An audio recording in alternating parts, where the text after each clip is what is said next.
ഉണ്ടായിരിക്കട്ടെ. മനുഷ്യൻ ഏകനായിരിക്കുന്നത് നന്നല്ല എന്ന് മനസ്സിലാക്കിയ ദൈവം അവന് ചേർന്ന ഇണയെ നൽകി. അങ്ങനെ തീരുമാനിച്ചപ്പോൾ ദൈവം മനുഷ്യനെ ഒരു ഗാഢനിദ്രയിലാക്കി. അവൻ ഉറങ്ങിയപ്പോൾ വാരിയിൽ നിന്ന് ഒന്നെടുത്ത് മാംസം പിടിപ്പിച്ച് ഒരു സ്ത്രീയെ ഉണ്ടാക്കി മനുഷ്യന് കൊടുത്തു. ഇത് കണ്ട് സന്തോഷം കൊണ്ട് അവൻ പറഞ്ഞത് ഉൽപ്പത്തി 2:3 പറയുന്നത് ഇങ്ങനെയാണ്: ഒടുവിൽ ഇതാ എന്റെ അസ്ഥിയിൽ നിന്നുള്ള അസ്ഥിയും മാംസത്തിൽ നിന്നുള്ള മാംസവും എന്ന്. സ്ത്രീകൾ സമൂഹത്തിലും കുടുംബത്തിലും വഹിക്കുന്ന പങ്ക് വളരെ വലുതാണ്. വേദപുസ്തകത്തിൽ നമുക്ക് ധാരാളം സ്ത്രീകളെ കാണാൻ കഴിയും. അവരുടെ ഓരോരുത്തരുടെയും ജീവിതത്തിൽ നിന്ന് നമുക്ക് ധാരാളം പഠിക്കാനുമുണ്ട്. നമുക്ക് മാതൃകയാക്കാൻ കഴിയുന്ന ഒത്തിരി കഥാപാത്രങ്ങൾ വേദപുസ്തകത്തിലുണ്ട്. അതിൽ നിന്ന് ഏതാനും സ്ത്രീ കഥാപാത്രങ്ങളെ ഞങ്ങൾ ഇവിടെ നിങ്ങൾക്ക് മുൻപിൽ പരിചയപ്പെടുത്തുകയാണ്. ഇതാ കർത്താവിന്റെ ദാസി, നിന്റെ വാക്ക് എന്നിൽ നിറവേറട്ടെ എന്ന് പറഞ്ഞ് പരിശുദ്ധ അമ്മ. അത് പറഞ്ഞപ്പോൾ തന്നെ പരിശുദ്ധ അമ്മയ്ക്ക് അറിയാമായിരുന്നു അത്ര എളുപ്പമുള്ള കാര്യമല്ല എന്ന്. കാരണം വിവാഹം കഴിക്കാതെയാണ് താൻ ഒരു കുഞ്ഞിന് ജന്മം നൽകേണ്ടത് എന്നറിഞ്ഞപ്പോൾ തന്നെ അമ്മയ്ക്ക് അറിയാമായിരുന്നു ഇനിയുള്ള ജീവിതത്തിൽ എത്രമാത്രം കഷ്ടപ്പാടുകൾ താൻ സഹിക്കേണ്ടി വരുമെന്ന്.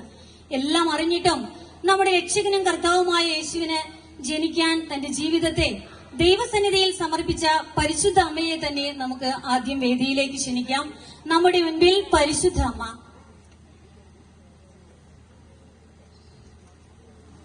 എലിസബത്ത്, യേശുവിന് വഴിയൊരുക്കാൻ വന്ന യോഹന്നാന് ജന്മം നൽകിയ എലിസബത്ത്. എലിസബത്തിനെ കുറിച്ച് പറയുന്നത് ദൈവസന്നിധിയിൽ നീതിയുള്ളവളും സകല കൽപ്പനകളിലും കുറ്റമില്ലാത്തവളുമായ ഉത്തമ സ്ത്രീ എന്നാണ്. പരിശുദ്ധ അമ്മയുടെ പരിചരണം ലഭിക്കാൻ ഭാഗ്യം ലഭിച്ച എലിസബത്ത്. ഇനി നമുക്ക് എലിസബത്തിനെ വേദിയിലേക്ക് ക്ഷണിക്കാം.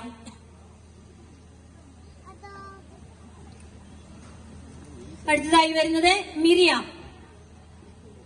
ആശ നശിച്ചു പോയ ജനതയ്ക്ക് ആശയായി തീർന്നവൾ. മോശയുടെ സഹോദരിയാണ് മിരിയാം. മിരിയാമിന് 13 വയസ്സുള്ളപ്പോഴാണ് മോശയുടെ ജനനം. ആ സമയത്ത് ജനിക്കുന്ന ആൺകുഞ്ഞുങ്ങളെയെല്ലാം നൈൽ നദിയിൽ ഒഴുക്കിക്കളയണമെന്ന ഫറവോയുടെ നിയമത്തിൽ ആൺകുഞ്ഞുങ്ങളെല്ലാം വധിക്കപ്പെട്ടപ്പോൾ കുഞ്ഞുമോശയെ രക്ഷിച്ച് ഫറവോയുടെ കൊട്ടാരത്തിൽ എത്തിച്ചത് മിരിയാമാണ്.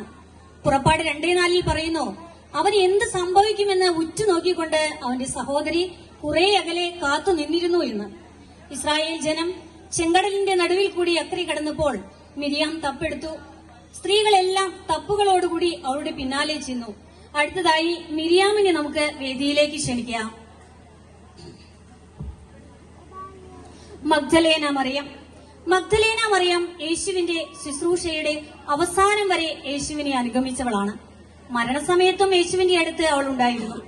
മത്തായി 27 56 വാക്യത്തിൽ പറയുന്നു, അക്കൂട്ടത്തിൽ മഗ്ദലേന മറിയവും ഉണ്ടായിരുന്നു എന്ന്.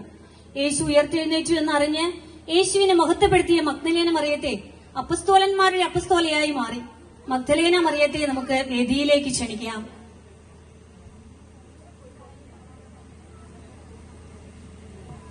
മർത്തായും മറിയവും. ലാസറിന്റെ സഹോദരിമാരായ മർത്തായും മറിയവും.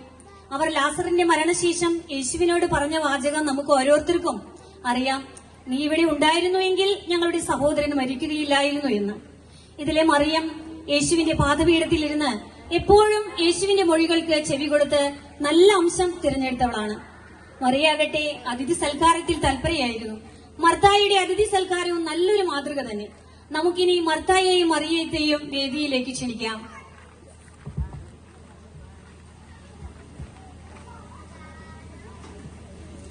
എലിസബത്ത്, യേശുവിന് വഴിയൊരുക്കാൻ വന്ന യോഹന്നാന് ജന്മം നൽകിയ Elizabeth.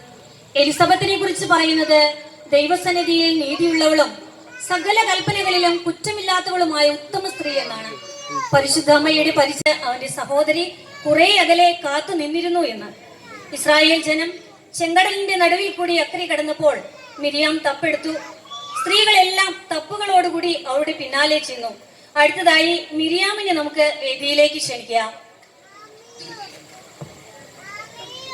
Magdalene Mariyam. Magdalene Mariyam യേശുവിന്റെ ശുശ്രൂഷയുടെ അവസാനം വരെ യേശുവിനെ അനുഗമിച്ചവളാണ്. മരണസമയത്തും യേശുവിന്റെ അടുത്ത് അവൾ ഉണ്ടായിരുന്നു. മത്തായി 27 56 വാക്യത്തിൽ പറയുന്നു, യേശുവിനെ മഹത്വപ്പെടുത്തിയ മഗ്ദലേന മറിയത്തെ അപ്പസ്തോലന്മാരുടെ അപ്പസ്തോലയായി മാറി.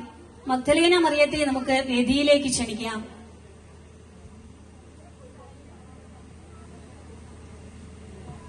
മർത്തായും മറിയവും. ലാസറിന്റെ സഹോദരിമാരായ മർത്തായും മറിയവും അവർ ലാസറിന്റെ മരണശേഷം യേശുവിനോട് പറഞ്ഞ വാചകം നമുക്ക് ഓരോരുത്തർക്കും അറിയാം. നീ ഇവിടെ ഉണ്ടായിരുന്നുവെങ്കിൽ ഞങ്ങളുടെ സഹോദരൻ മരിക്കുകയില്ലായിരുന്നു എന്ന്. ഇതിലെ മറിയം യേശുവിന്റെ പാദപീഠത്തിലിരുന്ന് എപ്പോഴും യേശുവിന്റെ മൊഴികൾക്ക് ചെവി കൊടുത്ത് നല്ല അംശം തിരഞ്ഞെടുത്തവളാണ്. മർത്തായിയുടെ അതിഥി സൽക്കാരവും നല്ലൊരു മാതൃക തന്നെ. നമുക്കിനി മർത്തായെയും മറിയത്തെയും വേദിയിലേക്ക് ക്ഷണിക്കാം.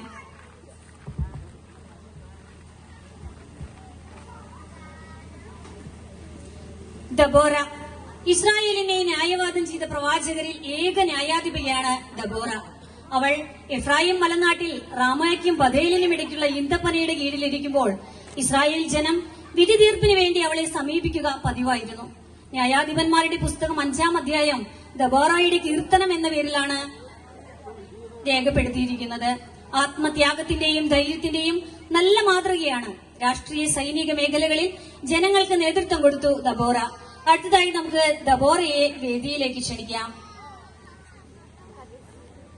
സാറ വിശ്വാസികളുടെ പിതാവായ അബ്രാഹത്തിന്റെ ഭാര്യ. സാറായെ നല്ലൊരു വീട്ടമ്മയായും ഇസഹാക്കിന്റെ സ്നേഹമതിയായ അമ്മയായും ഉൽപ്പത്തി പുസ്തകത്തിൽ കാണാം. വേദപുസ്തകത്തിൽ പേരുമാറ്റിയ നിരവധി വ്യക്തികളിൽ ഒരാളാണ് സാറ. സാറായി എന്ന ആദ്യ പേര് ദൈവം രാജകുമാരി എന്നർത്ഥം വരുന്ന സാറ എന്നാക്കി മാറ്റിയെന്ന് ഉൽപ്പത്തി 17:15 പറയുന്നു.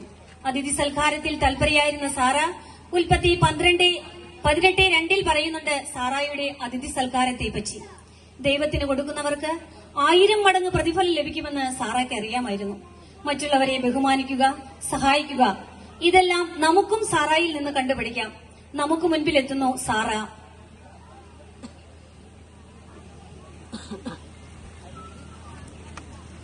അടുത്തതായി നമുക്ക് മുൻപിലേക്ക് എത്തുന്നത് റൂത്തും നവോമിയുമാണ്. അമ്മായിയമ്മയായ നവോമി, മരുമകളായ റൂത്ത്. ഭർത്താവ് മരിച്ചിട്ടും അമ്മായിയമ്മയോടൊപ്പം തന്നെ താമസിച്ച് 2 മക്കൾ മരിച്ചു കഴിഞ്ഞപ്പോൾ റൂത്ത് മരുമക്കളോട് തിരിച്ച് മാതൃഭവനത്തിലേക്ക് പോകാൻ പറഞ്ഞു. ഓർഫ എന്ന മരുമകൾ തിരിച്ചു പോയെങ്കിലും റൂത്ത് പോയില്ല. റൂത്ത് പറഞ്ഞു, അമ്മ പോകുന്നിടത്ത് ഞാനും വരും, അമ്മ വസിക്കുന്നിടത്ത് ഞാനും വസിക്കും. അമ്മയുടെ ചാർച്ചക്കാർ എന്റെ ചാർച്ചക്കാരും അമ്മയുടെ ദൈവം എന്റെ ദൈവമായിരിക്കും. മരുമക്കൾക്ക് ഉത്തമ മാതൃകയാണ് റൂത്ത്. റൂത്തിനെ നമുക്ക് അടുത്തായി വേദിയിലേക്ക് ക്ഷണിക്കാം. അടുത്തതായി നമുക്ക് മുൻപിലെത്തുന്നത് എസ്തേർ. രാജാവിന്റെ ഭാര്യയാണ് എസ്തേർ എങ്കിലും ആഡംബരത്തിലും സുഖലോലുപതയിലും ഒന്നും മതിമറന്ന് ആഘോഷിക്കാതിരുന്നവൾ. തന്റെ ജീവൻ നഷ്ടപ്പെടുമെന്നുണ്ടായപ്പോഴും സ്വജനത്തിനു വേണ്ടി രാജസന്നിധിയിൽ നിലകൊണ്ടവൾ. നമുക്ക് എസ്തേർ രാജ്ഞിയെ വേദിയിലേക്ക് ക്ഷണിക്കാം.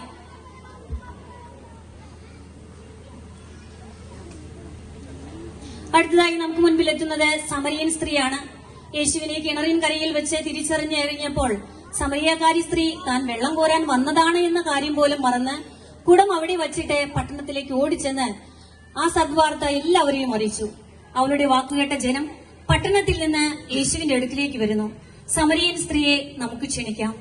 നമുക്ക് വേദിയിൽ പരിചയപ്പെട്ടിരിക്കുന്ന ഈ സ്ത്രീ കഥാപാത്രങ്ങളെല്ലാം തന്നെ നമുക്ക് ഉത്തമ മാതൃകകളായി സ്വീകരിക്കാൻ പോകുന്നവരാണ്. ഇവരുടെ എല്ലാം ജീവിതത്തിലുണ്ടായ നല്ല ഗുണങ്ങൾ നമുക്കും മാതൃകയാക്കാൻ കഴിയട്ടെ എന്ന് ദൈവത്തിനോട് പ്രാർത്ഥിക്കാം.